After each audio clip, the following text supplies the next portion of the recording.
Test, test, mic check, test, test. Testing, testing, 1, 2. Test, test, test, test. Okay.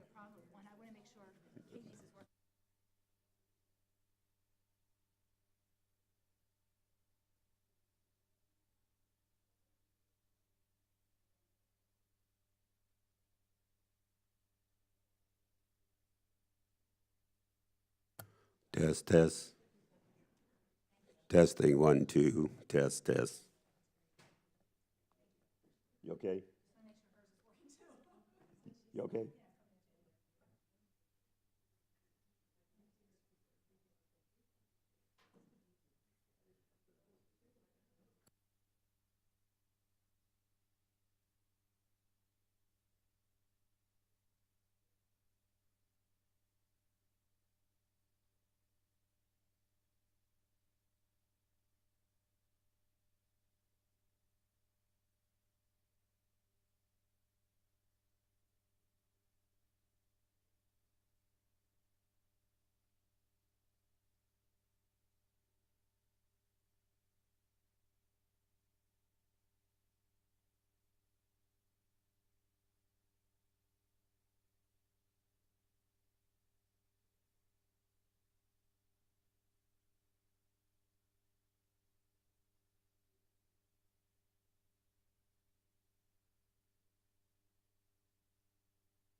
Witness mic check, 1, 2, 3, test, test, test.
Test, test.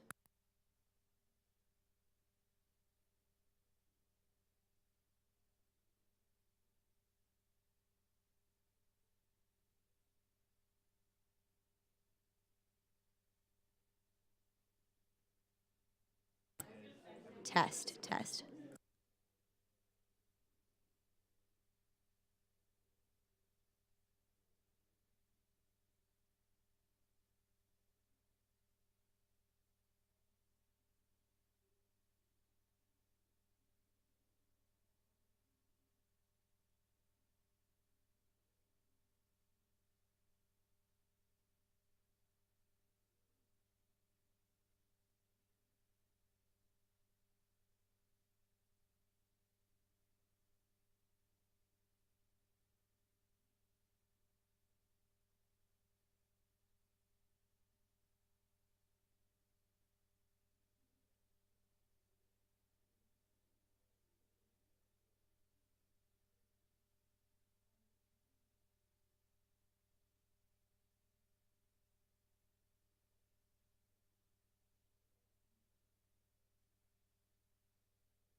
think we're ready to go. All right. The subcommittee will come to order. I want to take this opportunity, first of all, to welcome our witnesses here today. And we welcome today's hearing on the Department of Defense Information Technology, Cybersecurity, and Information Assurance. This is the subcommittee's first hearing on the department's current IT status, its modernization efforts, and its strategic direction of the foreseeable future. Our witnesses today are Ms. Lisa Hirschman, the Acting Chief Management Officer, Mr. Dana Deasy, the Department's Chief Information Officer, and Brigadier General Dennis Kroll, the Deputy Principal Cyber Advisor. The Defense Department's IT infrastructure is as important to the mission as the weapons platforms that our service members employ. We cannot expect the services to maintain combat superiority if the technology that we rely on is deficient, outdated, insecure, or inoperable. It should never, IT should never be considered a back office function, as may have been in previous eras. The challenge of managing the department's IT is highlighted best by the sheer number of topics that we'll be hearing about today, including cybersecurity, business systems, artificial intelligence, data management, JEDI, and the Cyber Accepted Service. IT reform and modernization require appropriate stewardship by the department's leaders, many of whom are seated here today. Over the past several years, Congress has endeavored to ensure that the department is structured in a way that gives senior leaders the authorities that they need to carry out their responsibilities. For example, Congress created and elevated the position of CMO and gave that individual the responsibility for business systems. Additionally, Congress provided new standard setting and budget authorities to the CIO that took effect at the beginning of the calendar year. All of this was done with an understanding that the PCA also has a critical role to play with respect to cybersecurity of such systems. Given how dynamic the IT space is, it's reasonable for this subcommittee to continually take stock of how the department is implementing statutory changes and whether the outcomes match congressional intent. For this reason, I'm eager to hear from the witnesses how the new roles, responsibilities, and authorities are being implemented and whether any of the changes made in recent years ought to be modified further. This includes discussion of the resources dedicated to the Office of the PCA and coordination mechanisms. In addition to organizational changes, the department is taking positive steps toward embracing new technologies. Initiatives such as the Joint Artificial Intelligence Center and the Joint Enterprise Defense Infrastructure Cloud Initiative seek to capitalize on emergent technologies with significant potential benefits for the department. This subcommittee is invested in the success of these efforts if managed correctly and with an understanding of how these dollar investments at the OSD level coincide with efforts by the services and agencies such as the other 300-plus cloud computing initiatives. Success of the department in the IT space is predicated not only on the software and hardware that we buy and maintain, but equally on the workforce that we employ. The Pentagon cannot succeed in this new era if we are not recruiting and retaining the very best possible workforce. So I'm pleased that the workforce is consistently raised as a priority issue and flagged as one of the premier lines of effort in the department, in the DoD cyber strategy. The competition for talent, of course, in the space we know is fierce, which is one of the reasons Congress created the Cyber Accepted Service, a personnel system built specifically to attract top-tier talent with competitive salaries. The DoD CIO was designated as the department's lead in crafting this new personnel system. To date, CES has only been implemented at U.S. Cyber Command, Joint Forces Headquarters, DoD Information Networks, and DoD CIO Cybersecurity. Today provides us an opportunity to ensure the appropriate resources are dedicated to swift implementation across the entire department. Finally, I remain concerned about cybersecurity across the department. While we have made significant progress in securing the DoDIN, particularly as U.S. Cyber Command matures. The theft of DoD data from contractors and the security of weapon systems themselves are both challenges that we absolutely have to address. Congress has taken steps in recent years to evaluate the risk posed by our DIB supply chain, but I'm going to be interested to hear more about how the CIO's office is leveraging its position and expertise to take more steps to mitigate this risk. So with that, I look forward to hearing from our witnesses today about how they are posturing the department for success. And before we go to our witnesses, I'd like to now turn it over to the ranking member, or the acting ranking member, Mr. Scott, for any opening statements that the ranking member may have. Thank you, Chairman Langevin, and welcome to our witnesses here today. Ranking Member Stefanik is delayed due to a markup proceeding that is taking place on the Education and Labor Committee. I would simply ask that her entire statement be entered into the record and yield back to the chairman so we can hear from our witnesses prior to votes. Thank you.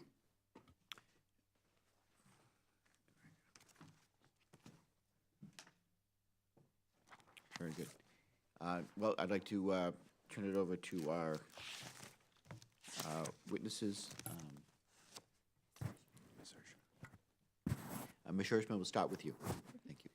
Thank you, Chairman Langevin, Ranking Member Stefanik, and other members of this subcommittee for the opportunity to testify today on the Department's Information Technology, Cybersecurity, and Information Assurance.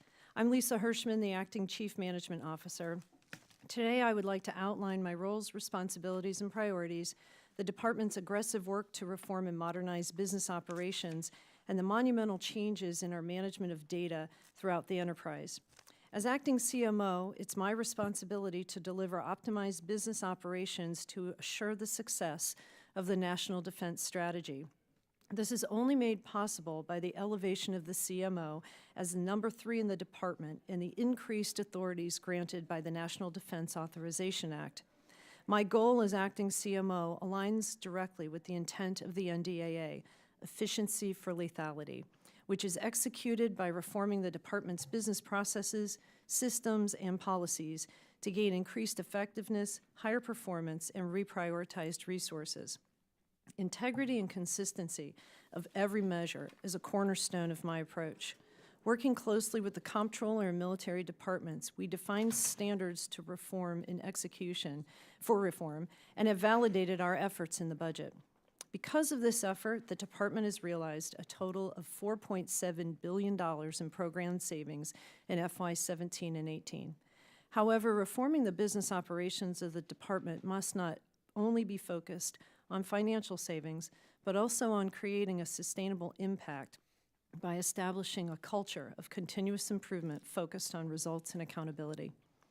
The department's priorities of reform are based upon the FY19 NDAA, the President's Management Agenda, the Senior Leader Reform Management Group, and the first DoD-wide financial audit. While we execute reform in many areas, IT infrastructure, business systems, and data management have some of the most significant opportunity for improvement.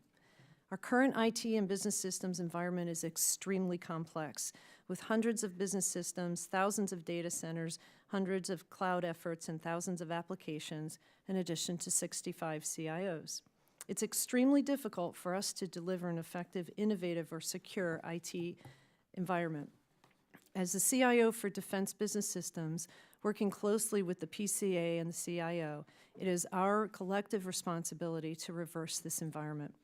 We're executing business systems reform in 3 major areas: eliminating redundant systems, maximizing shared service delivery, and streamlining business operations in areas like procurement through category management. Through initiatives in these areas, we've already made progress towards simplifying the IT landscape, reducing operational costs, and enabling business process integration. As we execute reform, we remain ever mindful that the goal is delivery of secure, relevant, clean data to support business decisions, while IT infrastructures and business systems act as vehicles by which the data travels. I want to personally thank you for supporting the data needs of the department through the NDAA. This law provided CMO with the framework to establish common enterprise data and data management and analytics as a shared service. To ensure data management had the full dedication it requires, I hired the department's first Chief Data Officer, Mr. Michael Conlon. As outlined in my implementation plan for Common Enterprise Data, we'll make decisions based on accurate, timely business data as opposed to internal boundaries and past experiences. This is a monumental shift in the way the department conducts its business operations, and I'm committed to ensuring the priority of data management in my role. Thank you for the opportunity to outline my roles, responsibilities, and priorities, and provide details of our work in reforming the department's IT, business systems, and data management. I welcome your questions. Thank you, Ms. Hirschman. And now I'll turn it over to Mr. Deasy. Good afternoon, Mr. Chairman, Ranking Member, and members of the subcommittee. Thank you for the opportunity to testify before the subcommittee today on the current efforts underway pertaining to the department's information technology and cybersecurity. I am Dana Deasy, the Department of Defense Chief Information Officer. Today, I'd like to highlight key areas of the department's digital modernization, including cloud, AI, C3, and cyber, as well as a separate effort on IT reform. Earlier this month, the department submitted its cloud report and strategy. As stated in that submission, DoD will remain a multi-cloud environment with both general-purpose and fit-for-purpose clouds as part of our long-term strategy. As I've discussed with some of you previously, JEDI is a Pathfinder, general-purpose, enterprise-wide cloud. As part of our strategy, JEDI will enable DoD to learn how to implement an enterprise cloud solution, taking advantage of economies of scale and enhanced data-driven decision-making. The National Defense Strategy makes clear that the character of warfare is changing. Competitors like Russia and China are investing heavily in modernization and AI to refine the future of warfare. DoD must do the same. The AI strategy emphasizes the need to increase speed and agility, which will deliver AI-enabled capabilities, the importance of evolving our partnerships with industry and academia, and the department's commitment to lead military ethics and AI safety. The Joint Artificial Intelligence Center is the focal point for carrying out the DoD AI strategy. Jake will accelerate DoD's delivery and adoption of AI to achieve our global mission. The emergence of digital technologies has introduced new challenges to the traditional C3 landscape. In order to take advantage of the new digital capabilities and to protect our warfighter from corresponding weaknesses, we must modify and modernize our C3 systems. In order to facilitate economic growth while accounting for national security, DoD CIO working with USD-R&E and federal partners will play a key role in the department's effort in the implementation of 5G. Turning to cyber, DoD released its 2018 cyber strategy this past September. The cyber strategy articulates how DoD implements the National Defense Strategy in cyberspace. DoD CIO, working closely with DISA and PCA, implements the DoD cyber strategy in close coordination with the military departments and component CIOs. DoD, CIO, and PCA co-lead weekly meetings focused on cyber issues with the Deputy Secretary of Defense, military departments, and OSD principals present. The department has created the Cyber Top 10, which help us to prioritize where and how we apply resources and innovation to execute our cyber strategy. The Cyber Top 10 focuses on remediation strategies for a complex cyber landscape, with components ranging from information and networks to our cyber workforce and supply chain risk management and beyond. DoD CIO works closely with the Protecting Critical Technology Task Force to identify technical solutions to enhance protection of the defense industrial base. For the first time, DoD CIO is reviewing and certifying all IT budgets, which include cyber, across the department. DoD CIO now has the authority to set and enforce IT standards across the department. The department's cyber workforce is critical to our mission success. Authorities provided by Congress, such as the Cyber Accepted Service, has allowed the department to adjust existing personnel policies and to implement new policies that account for this dynamic need in an increasing important mission area. DoD CIO is working closely with the CMO to modernize business systems and to eliminate legacy networks, infrastructure, and applications. In closing, I want to emphasize the importance of our partnership with Congress in all areas, but with particular focus on digital modernization and IT reform. I look forward to continuing to work with Congress in these critical areas. Thank you for the opportunity to testify this afternoon, and I do look forward to your questions. Thank you, Director. General, the floor is now yours. Thank you, Chairman, Ranking Chairman, and members. I appreciate the opportunity to come here and talk to you a bit and answer your questions from an implementation or outcome side of this equation here in front of you. So I'm honored to lead the Office of the Principal Cyber Advisor's cross-functional team. This was put in motion in NDAA language back in 2014, Section 932. And while that predates by a few years language in the 2017 NDAA, Section 911, which gets after cross-functional teams writ large and encourages that in the department, I think it meets the vision, or at least I hope it does, that Congress was looking at in a cross-functional team. And I'm going to say this with some measured enthusiasm, because while I'm excited about what I would consider to be our launch point and where we are right now, there's a lot of really heavy lifting ahead. And the measure of our effectiveness is really yet to be proven. But I'm optimistic that we're going to get to where we need to be. So it's a really good start for the team and getting after the strategy that was just mentioned. So to the point, the cross-functional team is focused on outcomes. It doesn't do us a lot of good to have a cyber strategy or a posture review that shows gaps and not really have a means to close those gaps and show outcomes and improvements. That's what I'm focused on 24/7, is the team looking at getting the outcomes and implementing the strategy and learning from that as we go through our process. We're also taking a hard look at our measures of effectiveness.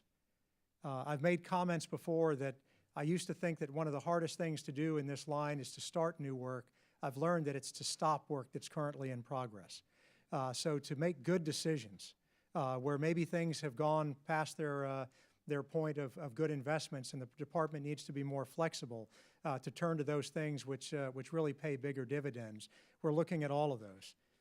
So really, what is the recipe, just very quickly, what makes, I think, our efforts unique this go-around than maybe what you've seen in the past? There's only a few ingredients. The first of which I would say is we've got really good team members. We're allowed to pick them, and they come from a good cross-section across the department. And because we are looked at normally as not having a bias, because we have so much diversity and background, that we're normally a trusted entity that can diffuse some of these problems and move the department forward. We've got a solid strategy, as Mr. Deasy mentioned. Strategies are only good if the lines of effort within them are actionable, that you can do them, not just proclamations or really good statements you can pin to a wall or aspire to, but things you can actually measure your progress against. We've got a good strategy. We also have a very good posture review. The gaps that are included in there are very honest and allows us to put resources against those gaps and really provide substance to the way that we're working and moving forward. We also bring together all the stakeholders. We're at this table for a reason, work very closely with the DoD CIO, the CMO, with CAPE, the Joint Staff, services. These aren't just tangential things or passing in the hallways, but integrated into our planning efforts and daily battle rhythms. So we work just not with each other, but closely with each other, which I think is important. We also have great leadership within DoD. We've got an acting Secretary of Defense who has been laser focused on this in his previous role and current role, and who's performing the duties of the Assistant Secretary of Defense now, that are really focused on a battle rhythm where we're in front of them at least in a formal meeting every other week, going through what our scorecards, our outcomes, challenges, and successes are. So we have very close interest within the department. And lastly, I would say, and certainly not least, is the interest here in this body. Congress has done us well to establish the cross-functional team and put us on a good glide slope to achieve results. So I thank you for the language that we have in the NDAA and also your staffers who are sitting in the back. I assure you this, they know what I do as well as I know what I do because they've been in my office spaces, they've read through our work, they've seen our product and how we're moving forward, and they've been extremely helpful at keeping us on path. So with that, I thank you for the opportunity and look forward to taking your questions. Very good. Thank you, General, and I again thank our witnesses for your testimony. We'll now go to questions. We're expecting votes around 2:30, so we're going to get through as many as we can, and then we'll recess, and then we'll be coming back.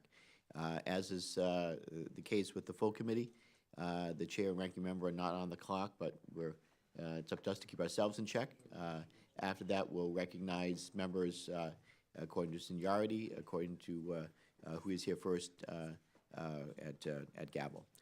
So with that, let me start on the cyber accepted service. So obviously we've touched on this topic. I'm glad you all have mentioned it.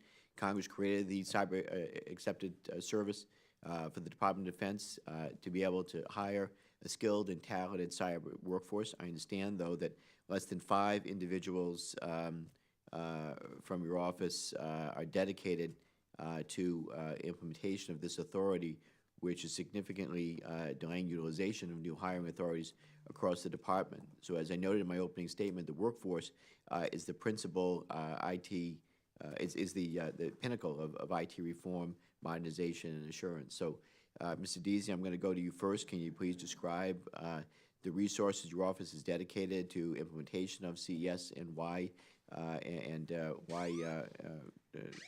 not more dedicated, why do we have more dedicated implementation authority that might be needed? So as General Kroll pointed out, this is a very important tool set you gave us. I will tell you that as I've dug into this, this isn't a case of the volume of people we need inside of my respective organization or working on General Kroll's cross-functional team. This is about competencies that need to exist in them. This is a new way of doing business. And more importantly, the P&R organization in the respective mill services need to train up, I think, at a faster rate, the people that they need to bring on board to actually accelerate cyber accepted service. If you look at where we are today, as you pointed out in your opening remarks, U.S. Cyber Command, DISA, DoD CIO office is well on its way. Where we need to up the game and up the speed is inside the respective mill services. Now, General Kroll here is living this on the front line each and every day in terms of how we're tackling this. So I respectfully would see if he would want to add any comments to this. Thank you, sir. I would add, sort of really to the point of your question, in our implementation experience thus far, we have identified inside the building, and I have a request that we're putting together now that'll be making its rounds to Mr. Deasy here shortly, that asks for some more resourcing inside the building to get after unfolding this a bit faster. So that's one area, just to be blunt. We could do a little bit better inside the building to get after it, and I'm articulating what those specific needs are. So that's forthcoming. The second piece that we're looking at is for all the talk in implementation, one area that the department is focused on that, again, we've got to pick up the pace a bit is in how we do security clearances. The onboarding process can be very frustrating. So while we might have 4 of the 5 elements of the recipe right in bringing people on, if we can't bring them on quickly because they're held up in the security clearance process, it's potential that they lose some interest and we don't garner the result we're looking for. So there is an effort underway right now to get after both of those critical areas. I'm concerned about the slowdown with the security clearance process as well, and I know we're looking at alternatives, including using technology as more in perhaps a pilot project to see how the two would compare using algorithms and data analytics to speed that process along more quickly. But I share your concern about the clearance process. And I'll be interested, General, to hear more about the resources they're requested to more fully implement the work that you're doing. So, Ms. Hirschman, has your office been able to utilize CES, and what is your perspective? We have not to this point. So we don't have that perspective yet. Why is that? We're just actually about 6 weeks into the being the managing the business systems piece. Okay. Well, we're going to want to follow up with you on that and to see the degree you'll be able to utilize CES. To all of our witnesses, I mentioned in my opening statement, Congress has enacted major statutory changes regarding the position of CIO, CMO, and PCA over the years. How are such changes being implemented, and what challenges or overlap have been identified?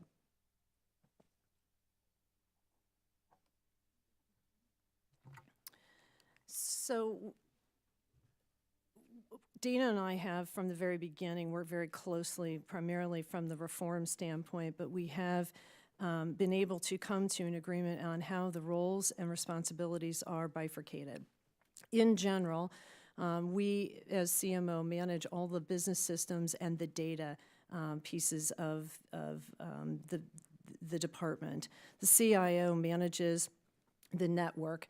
If we use a little bit of a visual to describe this, if you picture walking into this room, you have lights, you have the microphones, you have the monitors that are working.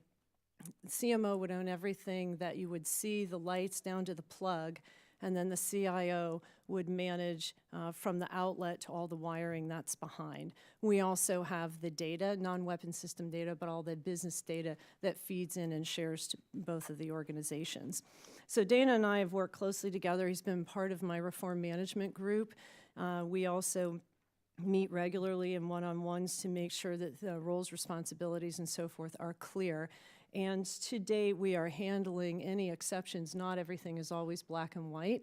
One of the I shouldn't say issues, but topics that came up at an early point was, I think it was Microsoft Office, and we were wondering, is that considered more of an application or is that more of a business tool? So Dana and I work closely with our teams to manage by exception.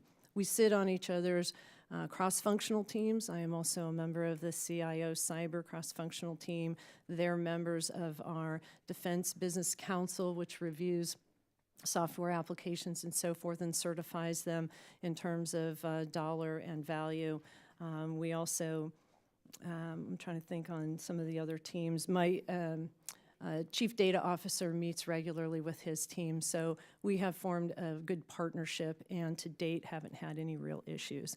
One last thing that I will add that we've done with regard to reform, and it's something new that we've done with the FY19 new year, is that it used to be that CMO was seen as the only one who owned reform. And this year, because of many of my colleagues are responsible for implementation, we work closely with colleagues and partners like Dana where we share in the metrics and the outcomes of our reform efforts. So Dana, I invite you to add. So specifically what I'll talk about is the new authorities that kicked in as of January 1st this year. Two types of authorities. One was I'm now in a position to actually review the entire Department of Defense IT budget, which is at $40+ billion. So we came up with a process this year to actually go through and look at the highest priorities, which you will hear us talk about today, and to identify where there are gaps or where there's full alignment around the execution towards that digital modernization strategy. I actually issued to the Secretary back at the end of January the first ever certified budget for the Department of Defense. Secondly, the other part of that, it speaks to standards and frameworks, and we now have the authority to identify standards and frameworks. So far, I'll actually say that I think that will probably be used by exception. If I have the right working relationships and we have the right alignment, my ability to have to use that right to actually overrule will hopefully not be the norm, but will be the exception. To date, I have not had to actually execute that authority as we have strong alignment on the digital modernization program activity. But at a point where we do need to do that, I will be sure to use that authority. So the CMO mentioned governing by exception. How are we institutionalizing the CMO and CIO roles respectively. Yeah, I'll start by saying that we did was, as Ms. Hirschman pointed out, there's growing pains anytime you take activity and you split it across organizations. There's friction that occur, and so we thought the right way to do this was to have our respective organizations sit down and literally map out what are all of the areas where you can step on and have cross-activity. We had a working team that went through that, and then at the end, she and I respectively signed a memo that describes the activity set that's going to be done by my office and the activity set that'll be done by her office. Is that something that you can share with us? Would that be appropriate? Yes, actually, we have that going through final signature and review now. Okay, I mean, the thing is, we're really interested in to make sure that this all works well together, and that we want to get our heads around whether this is, not just, so it's not just personality driven, but it's process driven, that we have this more institutionalized, if you will, so that the next people that will be occupying your roles, again, it's not personality driven, but it's actually institutionalized going forward, and we take best practices, we take the best out of the work that you are that you're doing, and make sure that there's continuity. So I'm going to have additional questions, and it looks like we are going to votes right now, but I'll turn to the ranking member for questions, and hopefully we can get through her questions, and then we'll recess after that. Thank you, Chairman Langevin. I wanted to build upon your question and also expand on your opening testimony, Ms. Hirschman. You very clearly outlined the disparate, fractured, and duplicative nature of our current IT and business systems environment. We have more than 1,800 business systems across the portfolio, thousands of data centers, hundreds of cloud efforts, some 65 CIOs, and a total budget of almost $42 billion per fiscal year.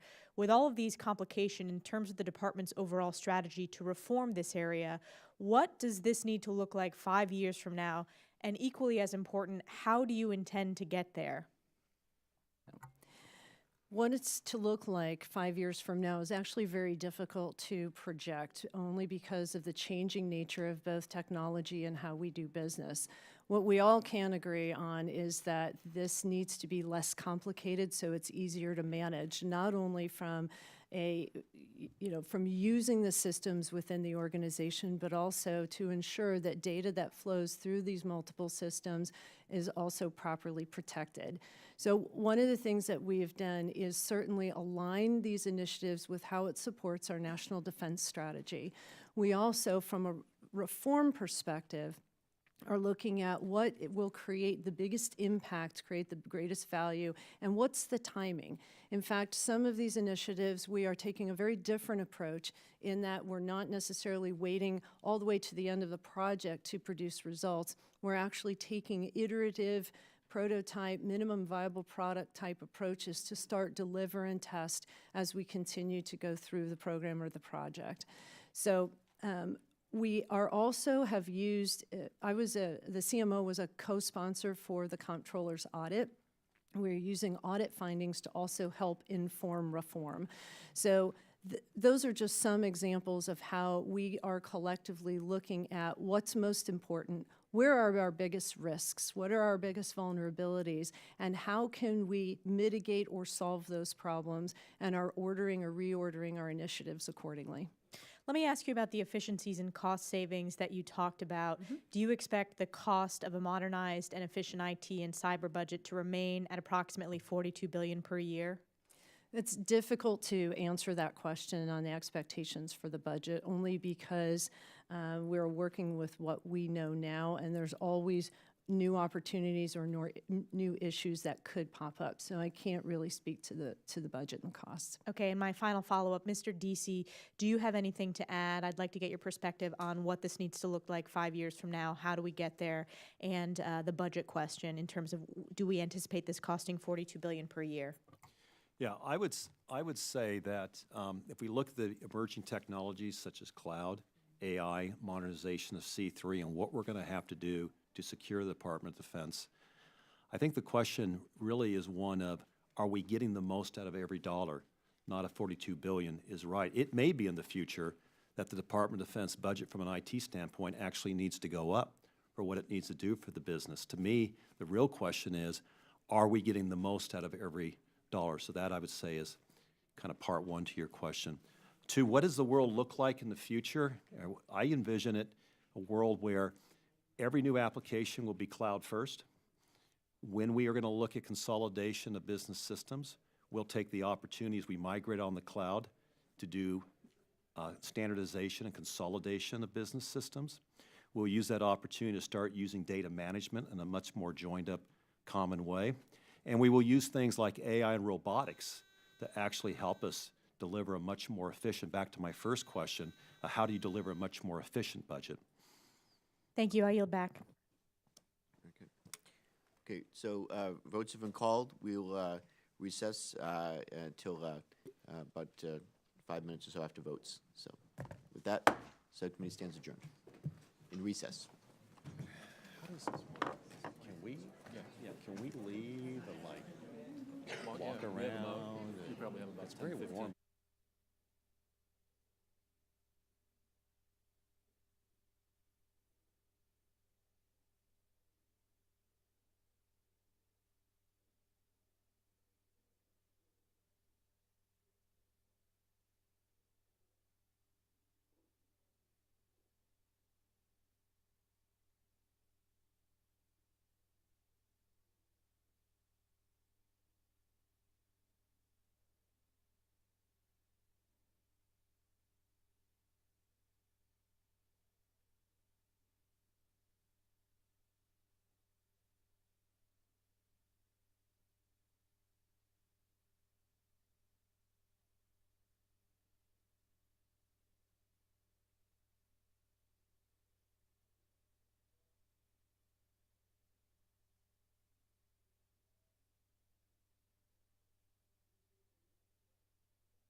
Test, test, test, test.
Turn this off. Sorry, I want to hear this. When it is plugged in like this, you never turn this off. Yeah, it wasn't on.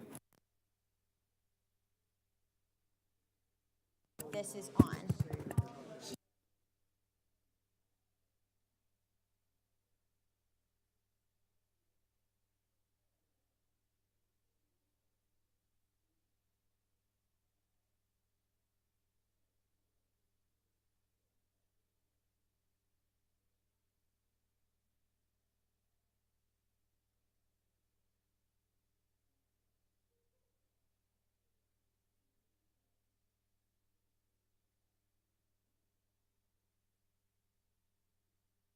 He can usually hit this button.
Committee will come to order. Again, I want to thank our witnesses for testifying here today. Sorry for the delay getting restarted, but we're going to go now. The gentlelady from Pennsylvania, Ms. Houlihan, is recognized for 5 minutes. Thank you, Mr. Chairman. Thank you so much to all of you for coming. I have a few questions for you. The first one is to Ms. Hirschman. I was wondering a little bit about the capabilities of our domestic manufacturing. 20% of our memory chips are only made in this country, and the rest come from international sources. And I was wondering if you had any concerns that we need an organic source, a domestic source of these kinds of manufacture of these kinds of chips to make sure that we're secure with the work that you do, and also for business in general.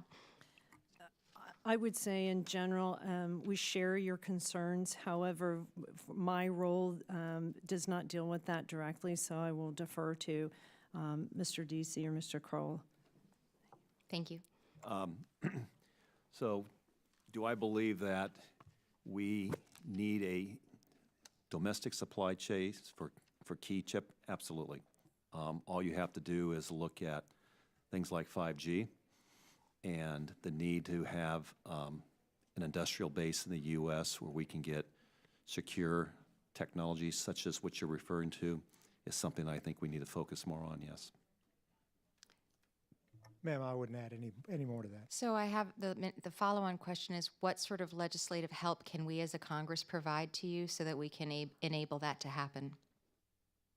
I would tell you I'm not sure I'm the right expert, being the CIO, to tell you what the policy requirements and how best that we legislate that. I'd be happy to get the people engaged inside the Pentagon that would be best able to address that particular question.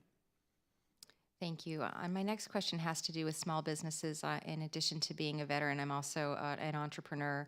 And we know that small businesses play a really critical part in our defense industrial complex, and they are obviously mostly supply chain related in most cases. And they are largely fairly inadequately prepared to deal with issues of cybersecurity as they're growing or starting up. And so my question is, how is the department working with entities like small businesses and up and down the supply chain to make sure that cybersecurity practices and IT systems are protected from the threats that we know exist and that larger companies are capable of handling? So I share this concern. When we start talking about small businesses at what I'll call Tier 2, Tier 3 down in the supply chain, they don't have the wherewithal, the financial wherewithal, nor the knowledge, domain expertise wherewithal at the sophistication levels at Tier 1. A couple things that we are looking at in this space is, one is, how do we use the NIST framework, and how do we take that framework to help educate the Tier 2 and Tier 3 in a way that it's more effective for them to use? Two is, I'm a firm believer in that we need to develop a independent standard, kind of like what we have for CMMI for development or ISO 9000 for quality. I think this needs to be developed. I think if we could get this developed in this country, this would actually help to better educate and focus small business on the talent they would then need to hire. I think the last thing is, we are looking at how do we use technology that we're starting to put in place, maybe at cloud technology, that would allow us, instead of passing data to them and then them having to secure it, how could we keep the data on our own premises and they could connect into it? So that's another thing that we're evaluating. Excellent. Thank you very much. And the last question I have is that my understanding from our briefings here and then also at the NSA is one of the biggest vulnerabilities for all of us employees, regardless of where we work, is spear phishing attacks. And I'm wondering what you have done to make sure that you're holding people accountable, if you are holding people accountable for these kinds of mistakes. And are there any practices that we can adapt from the accountability for individuals? Are there best practices that we can adopt from accountability from individuals that you have found effective? Yeah, I'll be happy to take that. So coming from private industry, one of the stats that we know exist out there is, if you look at all the vulnerabilities that get created, this is both inside government as well as private industry, it's human error still tends to be the #1 cause of the vulnerabilities. And at the top of that list is spear phishing or just general phishing. To that end, I think best practices that I've seen in private industry have been around training programs where you actually create test phishing campaigns. You use those. You actually then fish a set of employee base that you want to start with. And it's real time, because what comes back to them is the fact that they've just been phished. They get educated in real time on what they're seeing in that email that would have shown them the attributes of what a phishing looks like. And then you follow through with a round 2, and you reach a point where if someone continues to fail, then you take other actions, which would include increased training. Wonderful, thank you. I yield back, thank you. Thank you, gentlelady. Mr. Scott is now recognized 5 minutes. Thank you, Mr. Chairman. And I appreciate the department's total force perspective in using all facets of civilian and military forces to get ahead of our adversaries. We've granted new hiring authorities for cyber accepted services, direct hire authority, and pay adjustments and salaries. How far are we along with the implementation of this? And are there other barriers that are holding you back from recruiting and training the right people? If so, how do we intend to overcome these barriers? How are you working with universities, ROTC programs, to create a conduit of new talent for this career field? And what additional resources do you need from Congress in the way of either language in the National Defense Authorization Act or other forms of legislation to assist you in this field? Sir, I'd be glad to take that question. So, and I appreciate the scope that you just framed that, because those are really kind of a mixed bag for us on areas that I would say, and I'll cover them, that I think we're doing better in some and not so well in others. So I'd like to take a look at really our target audience. The department, and I've testified on this before, that the department has to do a better job, and we're looking at ways to ensure we understand the market properly. In many cases, we think we know where we should be recruiting, and we may not be recruiting to the level that we should. So understanding the type of applicant that we're searching for and the needs of those applicants, we need to bolster our understanding a little bit better. So we're looking at a way to kind of package that. I think your comments are spot on internships. For example, we do too few of them. Academia has proven their willingness to work with us, and as a department, we just got to really take advantage of those where it makes sense. We have several of these near our bases that would be attractants to these things, and we're still underutilized.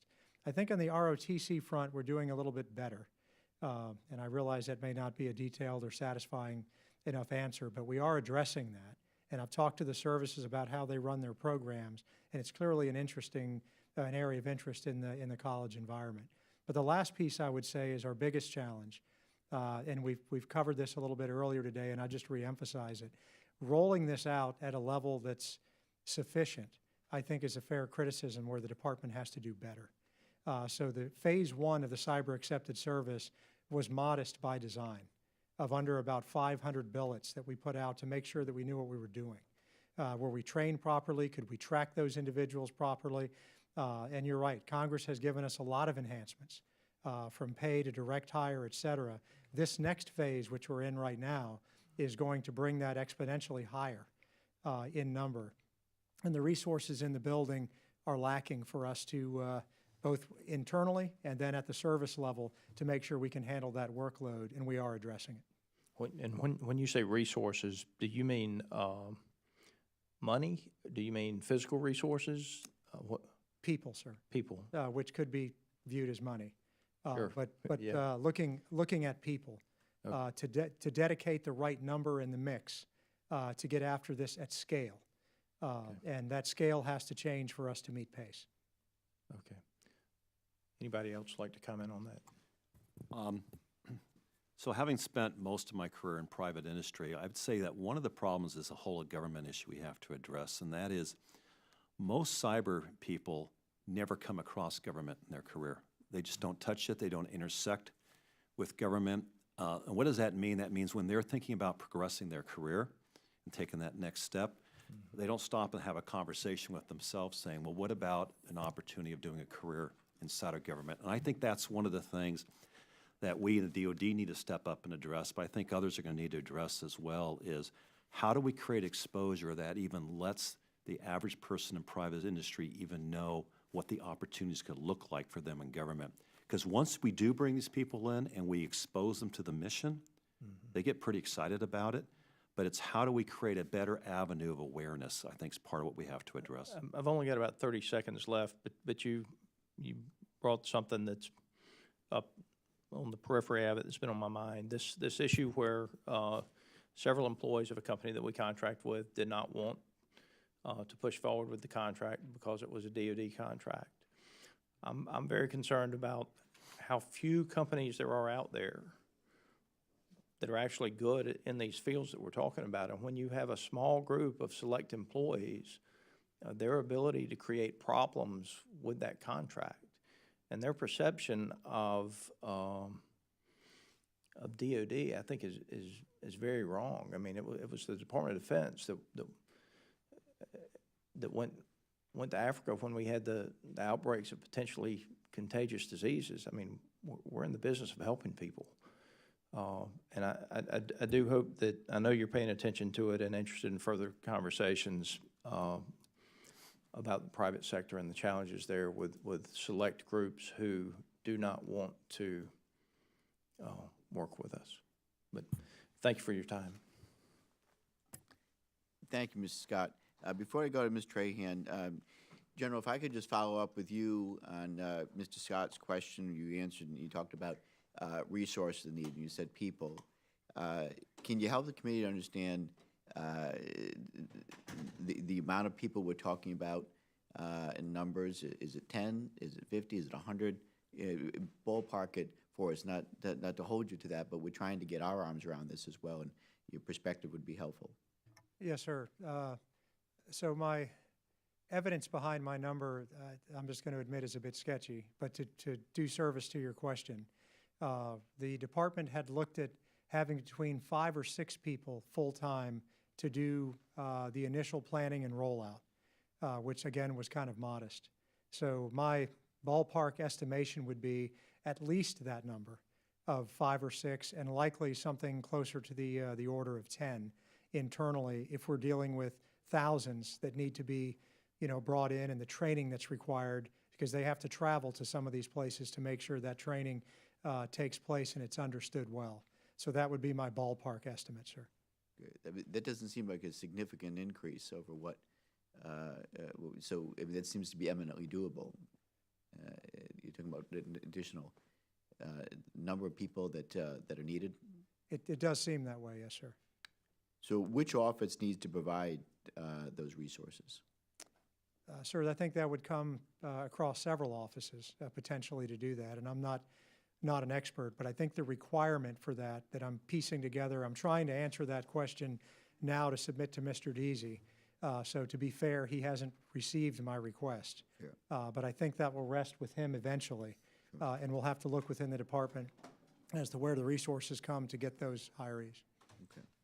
I appreciate it. Your candor is very helpful, and it helps us to understand the scope of the challenge and what we need to do to get this right.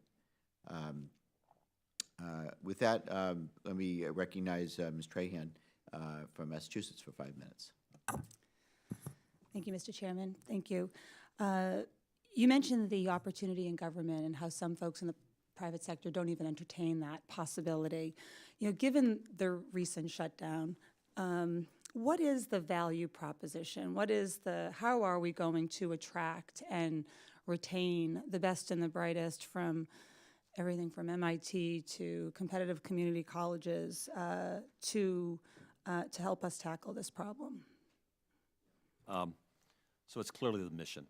Let me bring it to life through an example. We ran a yearly competition where universities compete on a cyber challenge, and then we bring the winning university in for a day into the Department of Defense, and in that they get a chance to meet with my office, they get a chance to meet with several of the principals, the COCOMs, the military side, and by the end of this day, every single one of them says the same thing. I had no idea just how amazing it could be to do this sort of work if I had not had the opportunity to come in and spend a day and just get exposed and talk to people and hear firsthand from the people out in the field why cyber matters. So I cannot stress the importance enough for a lot of young people, if they never get exposure, they never talk to someone in uniform, they're just not going to put in the forefront of their mind, coming and working for the DoD. That's helpful. And are these employees that we're attracting, do they have that label essential, non-essential associated with them? How would they be affected by a potential shutdown, for example? I'm not sure. I would have to look into the specific nature of how they're classified to come back and answer that. That's great. I'm interested in knowing what the consequences are when we shut down the government, how that's actually going to affect our cybersecurity strategy. But I will shift gears. The success of our, I believe I just read something that you were quoted, Mr. Deasy, that the success of our AI initiatives relies on robust relationships with industry, with our allies, certainly with academia, to meet the needs of speed and agility specifically. What role do our allies play in that?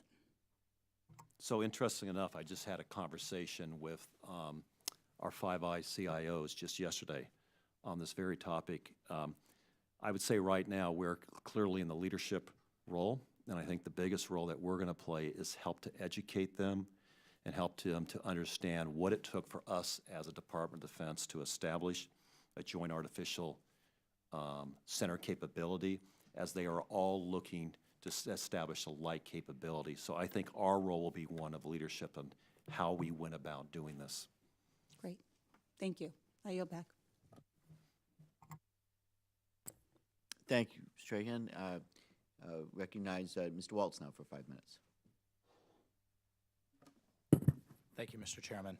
I just wanted to thank you all for coming, by the way. And General, I wanted to pick up, or Mr. DC, on your comment about human capital and the challenges that you're having with human capital. What role do you see the Guard and Reserve playing in there? It seems to me if there's any entity that flows back and forth between civilian and uniformed or even government service, it would be the Guard and the Reserve that can kind of, one, stay current on the civilian side as technology paces so quickly, but then flow back in as they come in and off of orders.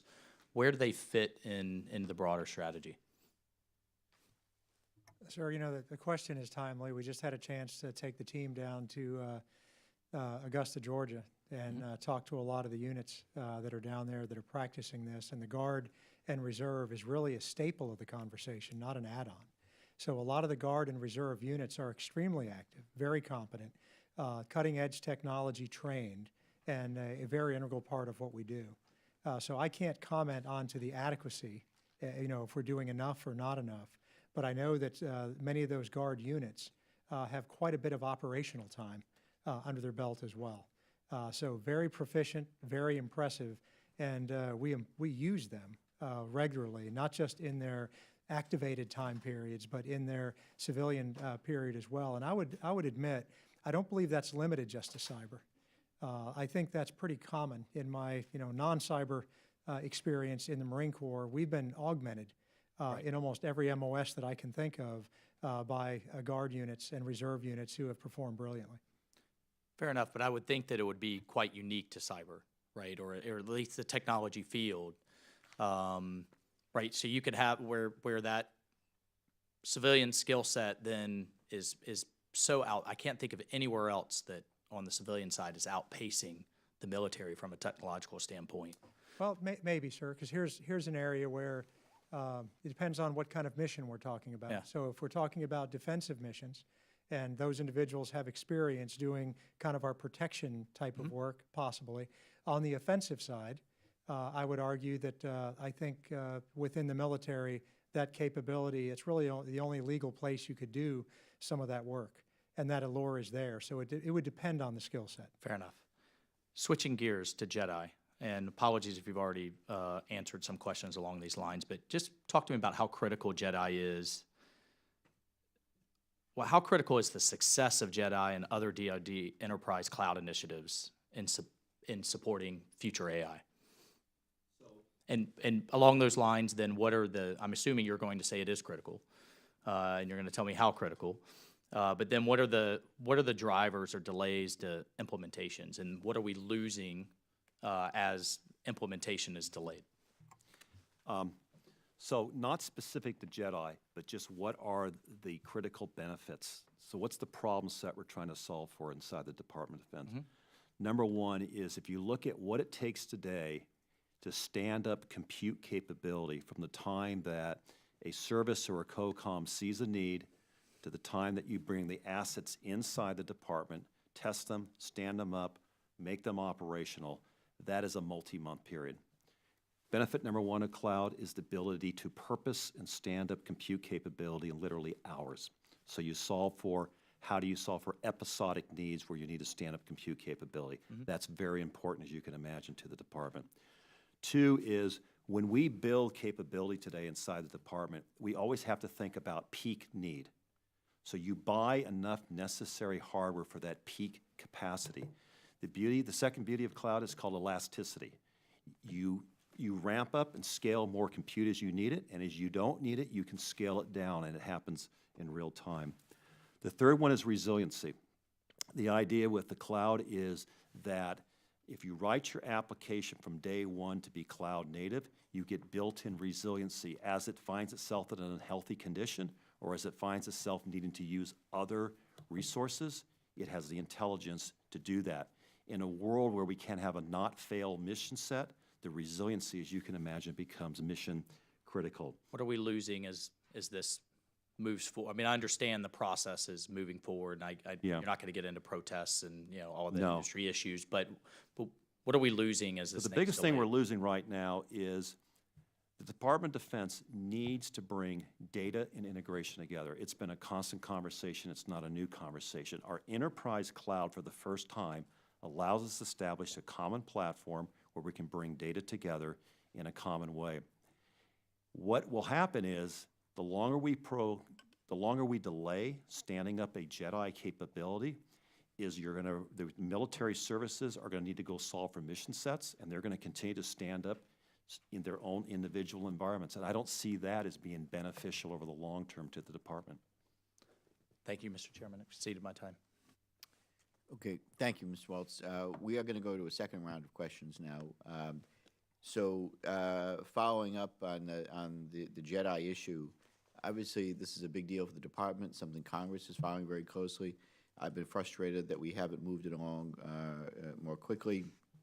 But, Mr. DC, just last week, news reports emerged about a potential conflict of interest related to the JEDI program.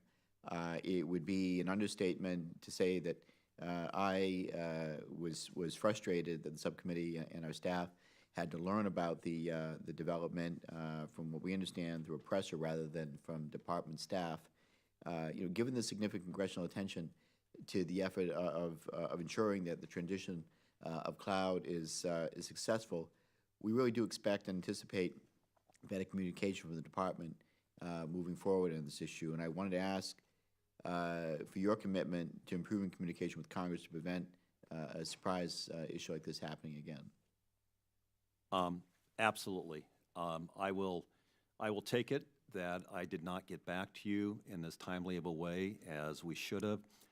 We were walking a very fine line between an ongoing conversation with the Department of Justice around what we could say and we couldn't say. We got the clarity on a certain day this last week, and as soon as I got that clarity, I called. We did put a holding statement out to the press, but I wanted to be able to share with further clarity beyond the holding statement with you, and that's what I was waiting to get from the Department of Justice. Okay. Well, good communication and Absolutely timely important. is essential, and I would appreciate your commitment to doing that. On this topic, again, the department recently identified more than 300 cloud initiatives across the department. So how does JEDI relate to those initiatives? We believe that inside those 300 initiatives are what I'll call general purpose cloud computing, meaning that many of those initiatives do not need what I'll call a unique cloud stack, but they can be best served through something referred to as JEDI. And then we have some that sit inside there that are truly going to need what we call fit for purpose or unique cloud capability. Until we can get a direct line of sight as to how soon we'll be able to stand up a general purpose cloud capability, obviously the cloud initiatives need to continue. As soon as we know within line of sight of what I'll say probably within 60 days of when we think we'll actually be able to go live. Then we'll be able to go back to some of the early portions of those cloud initiatives where they're still in the early days and redirect them. That is our intent. So the fine line we're walking right now is not to impede the need for mission success where people are standing up on the cloud, but as soon as we can provide clarity to the DoD on when the enterprise cloud will be available, to then redirect those activities onto JEDI. So your best guess in the world of cloud, what percentage you think are unique, specific to each of the departments, and what are more common? What percentage is going to be more common in cloud? Yeah, the way I like to have this conversation, it depends if we're talking legacy or what I like to refer to as brownfield, or if you're talking greenfield, new applications that need to be written. I am a strong believer that the vast majority, probably 85–90% of all things in the future that we were to build could go on to either a fit-for-purpose or a general-purpose cloud. So then that begs the question, what about the world of all the applications you have today? Many of those applications, just the sheer cost and the magnitude of lifting them and reporting them onto the cloud would be cost prohibitive, would be time prohibitive, would probably not serve the department well. So what you really have to do is you have to then go through your legacy estate based on the cloud we're eventually going to stand up, and that's actually a key statement, based on what it is we're going to stand up, and then be able to start targeting what would the services look to do what's called a report, where they're going to rewrite the application, or a lift and shift, where they're going to take the application and bring it over as is and put it onto the cloud. So there's various ways we can move over, but the big thing hanging out there right now is until we know what that architecture and that cloud's going to look like, it's very difficult to start estimation exercises. Okay. And Ms. Hirschman, from your perspective on business systems, what capabilities will JEDI bring to reform, and how does the Chief Data Officer you recently hired intend to utilize JEDI, and how is he working with the CIO on data management? So yes, sir, that it does have a big impact on what we're doing in CMO. As Mr. DC explained, that it has an interrelationship with data.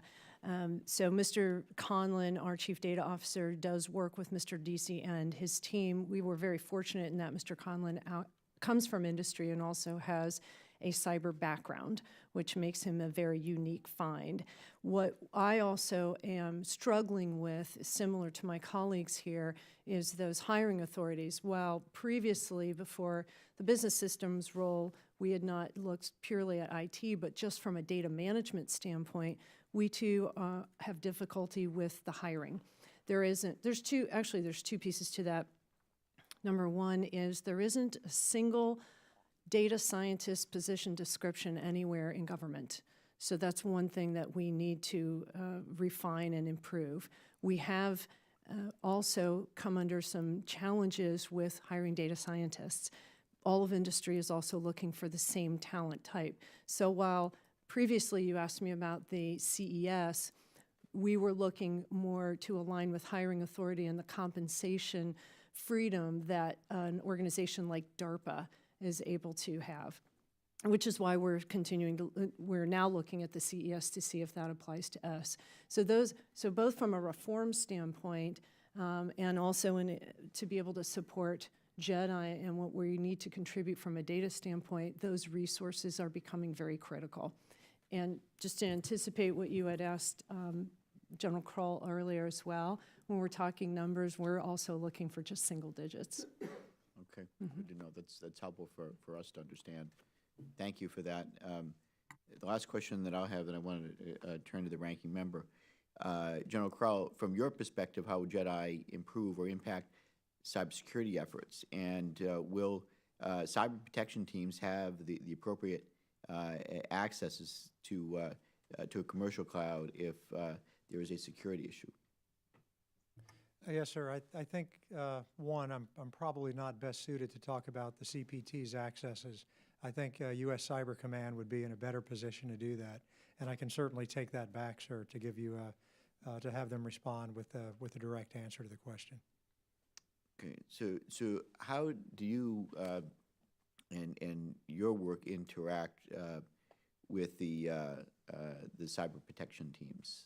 So I would say maybe the first part of your question talked about my work and how JEDI might impact that would be maybe a more appropriate question for me to answer, sir. And I'd start with that and then come back to the second piece if you're amenable to that. Sure. But what I think that would be a really help to us when we start looking at how applications behave and what it means to get an authority to operate on the distant end. How do you move something through the system from design so that it's secure and hosted?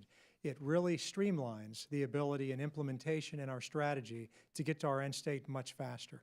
We spend a lot of time at the service level doing some activities that are less than desirable, somewhat antiquated, and expensive to try and make up for what a cloud environment could provide us.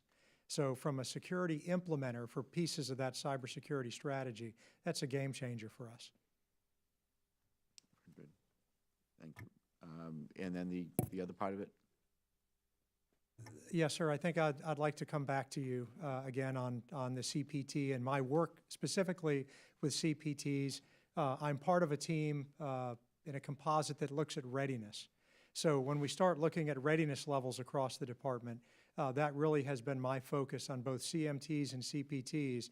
As Cyber Command continues to drive at setting those standards, we take a look at translating those standards into the way that we can evaluate those teams against those readiness metrics. So I play a small role in that process within that department to ensure those standards are clear, published, and we're driving to them. Fair enough. Thank you. I now yield to the ranking member for as much time as she may consume. Thank you. General Kroll, can you expand upon DoD's top 10 cyber priorities from the cyber strategy? I know we have an unclassed slide here that I don't think we've gone over today. And then if you could answer, which of the priorities do you anticipate will be the most difficult? Yes, ma'am. So maybe the cartoon graphic that you have in front of you really kind of lay out the areas that do have our focus. And maybe the takeaway from this is, I understand it's imperfect, right? It's two-dimensional. It's meant to be read linearly, maybe left to right, when in fact some of these things appear in many parts of our network. But it's just a simple way to frame what we're talking about. If you look at the gold box of network and information sharing, that's where some of the immediate efforts we have, even here in fiscal year 19. And those call-out boxes in gray and blue describe in the areas of endpoint management, identity, our enterprise development operations, and our cyber workforce, where they have the attention of the department. So the way that we're looking at this, and maybe the takeaway is, if you pressurize one set of this, or if you try and handle security or effectiveness or functionality in one end, then you depressurize something else, and that's where your risk is going to come. So it's important that we look at this holistically, and I will say the CIO is certainly geared to describe that relationship as he's driving this as an enterprise to make sure that we're paying attention to every one of these parts. To answer your second question about what do you think is the most difficult, I would answer yes to that question. There's nothing easy on this slide at all. And maybe to take a look at maybe increasing levels of difficulty, I will say that scale and scope of some of these are really daunting tasks. So I wouldn't want to pick any out in particular, but I know the members are very familiar with 1647 and 1650, weapon systems and critical infrastructure. That's a pretty big lift in the department. Having to modernize our encryption, that is a very heavy lift that's extremely complicated, that not only goes to the central repository of how that encryption is designed and disseminated, but all the way to the tactical devices that we use on the battlefield. So it's a wide, very complex problem. Position, navigation, and timing, again, would be another challenge. Those things that appear to the right-hand side, that tactical edge, probably affect the force in volumes and ways that we're still getting our arms around. I don't know if that's a satisfying answer, ma'am, but that's what It's helpful to outline a little bit what the thinking behind this slide. I think the other members of the committee, we will share that with them. My next question is for Mr. Deasy. Can you provide this committee with specific updates and specific initiatives from the Joint AI Center, in particular the national mission initiatives and also added component mission initiatives? So as you know, we received towards the end of last year our initial funding to stand up. Jake, we now have our initial billets in from the services side as well as the civilian side. We've identified 2 national mission initiatives right now. One of them is in the predictive maintenance space and one is in the humanitarian space. So let me take you through each of those. What we were looking for when we talk about a national mission initiative is something that touches all services, a common problem they're looking to solve for, and most importantly when it comes to AI, access to data that's meaningfully available. Because if you think about AI needs data, you're ingesting that data, and then you're running it through a machine learning algorithm, and then you're coming out with hopefully an operational output. Predictive maintenance was, if you think the amount of money we spend inside the Department of Defense just on maintenance, we broke out maintenance and we said aircraft, significant amount. We said what is an asset that we're using that all services use that have common problems of maintenance? We looked at the Black Hawk, the H-60. And what we found was if you looked at engine wear in conditions where there's a great deal of sand out in desert conditions, that turns to glass. And so what if we could do a predictive analytics to go in, teach a machine to look at all that sensor data coming off of those vehicles and be able to start to predict in advance of when the glass condition's occurring so you could actually repair it in advance. So that's the one we're working on right now. That's the first NMI on the predictive maintenance side. The second one on the humanitarian side was we wanted to look at one that had a whole of government where we could take a leadership in, and we said there was 2 significant conditions that are occurring. One was if you look at the hurricanes we had this past year, and one was if you look at the wildfires that occurred out in California. So let's take each of those. On the wildfire one, what's the problem you're trying to solve there? You're trying to solve for the fire line, where it exists, and what if you could take imagery instead of the human asset having to go out, visually look at the fire line, but actually use artificial intelligence to look at the fire line, determine where it's moving, and be able to overlay that onto a handheld device that a firefighter is using. Hurricanes, the other example there is hurricanes cover a large, vast area. So can we use imagery over a large, vast area to determine where the flooding's occurring, how high the flood waters are, and whether there's human in risk space or other types of assets in a risk space. So once again, we're going to use the imagery data to be able to look at risk space. Why are those both important to us?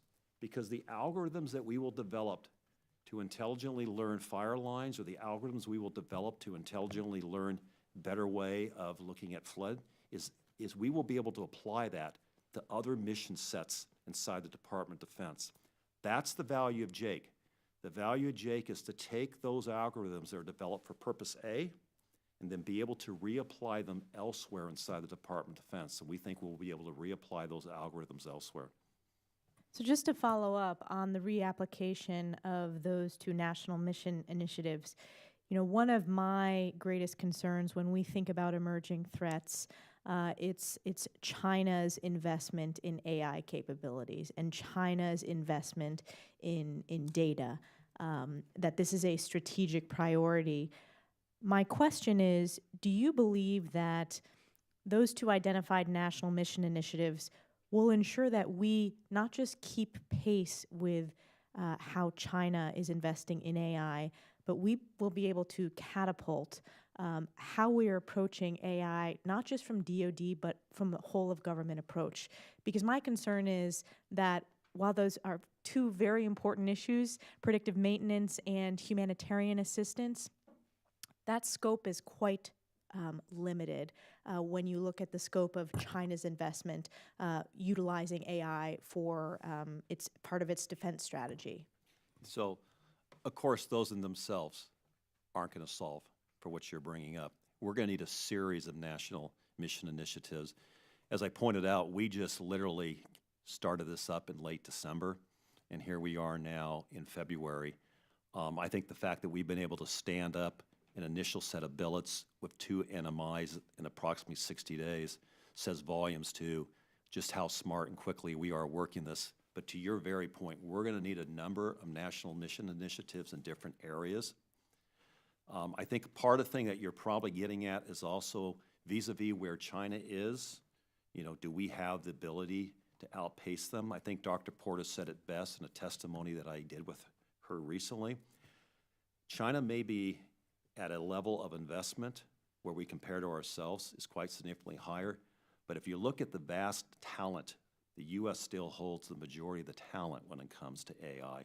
And what we have to do is we have to learn how to quickly leverage and bring that talent in, which is why I'm so passionate about the need that Jake has to connect to the academia world and to the private sector world, because our success is going to require those partnerships to go well beyond 2 NMIs.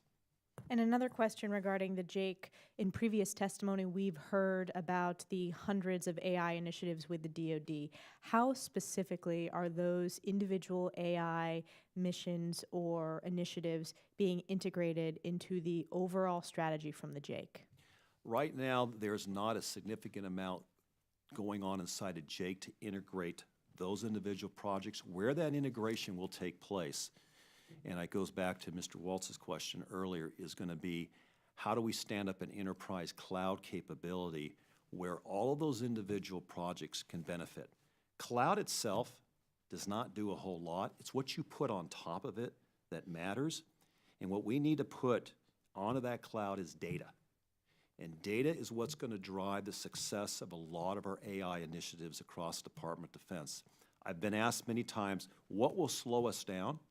And what will always slow us down is our access to data, our ability to quickly integrate that data, and then to turn that data into something that we can then apply machine learning. Yeah, Also. no, I understand, Mr. DC, the importance of cloud and the importance of data in terms of the fuel when it comes to AI. But my question, and I'm going to continue asking these tough questions of the department, is when we're creating a joint AI center and we're failing to integrate the hundreds of other AI initiatives within the department, that's of concern here because it means that we are not looking at this from a whole of department approach. Again, I understand the connection to moving to the cloud, to access to data, but we need to continue pushing the department when it comes to how we are addressing AI, because I'm fearful we're falling behind our adversaries in terms of how they are addressing this. I want to ask a budget question as it relates to AI. We know that AI is a very shiny object, and if we label everything as AI, it's going to exponentially increase costs. So how are you dealing with this initiative and identifying true AI capabilities that the department will need in terms of your FY20 budget request? So we're working closely with the various components and the services on defining the categorization for AI.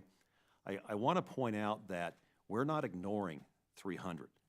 We are learning how to quickly get a flywheel going of how to bring in and integrate these initiatives. And I cannot stress that our flywheel is about 60-some days old now, and we're integrating at a rapid rate. What we want to be able to do is to take all of those initiatives and define which of them are actually truly NMIs, and how can we better integrate those into Jake. And then the real question is whether they're not national mission initiatives and they're actually individual components, we have set up a requirement that if they are of a certain dollar value, they need to go through Jake, they need to be validated by Jake to ensure that they're being set up the right, successful way. So Jake will intersect with CMIs that exist out in the services when they hit a certain dollar threshold. Okay, thank you. I yield back.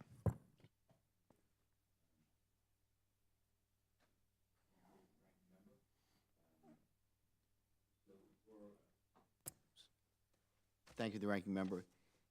So just the last couple of questions, as I could. Going back to discussion on cloud, to Mr. Deasy, I just wanted to say, so a fit-for-purpose cloud obviously can only be pursued with an exception from the CIO's office. Do you have an estimate of how many exceptions you're going to issue?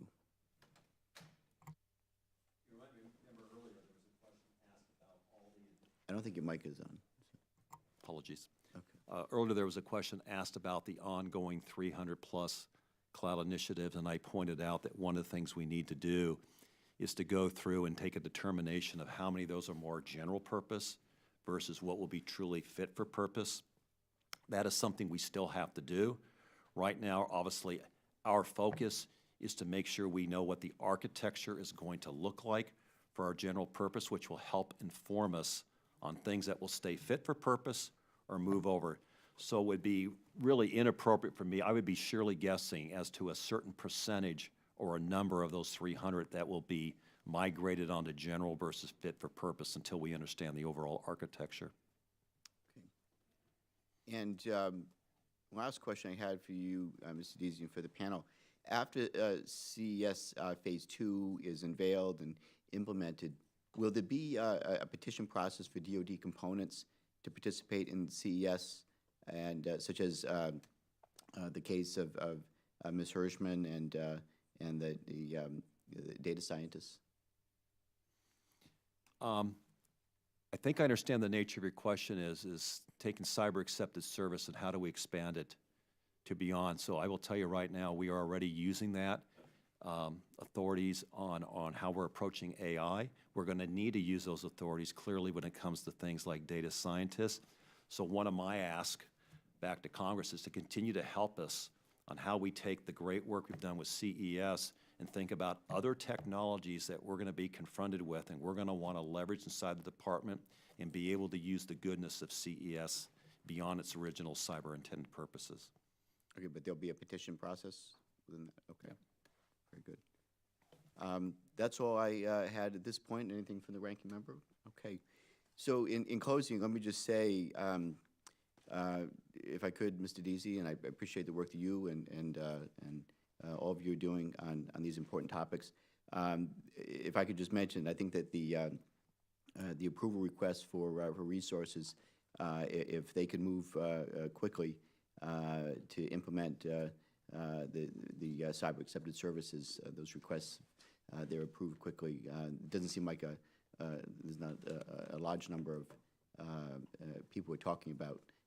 Those that would be helpful to move things along more effectively. But I leave that to you to work out, and we'll be following up with this closely. I really do thank all of you for your testimony and for the work you're doing.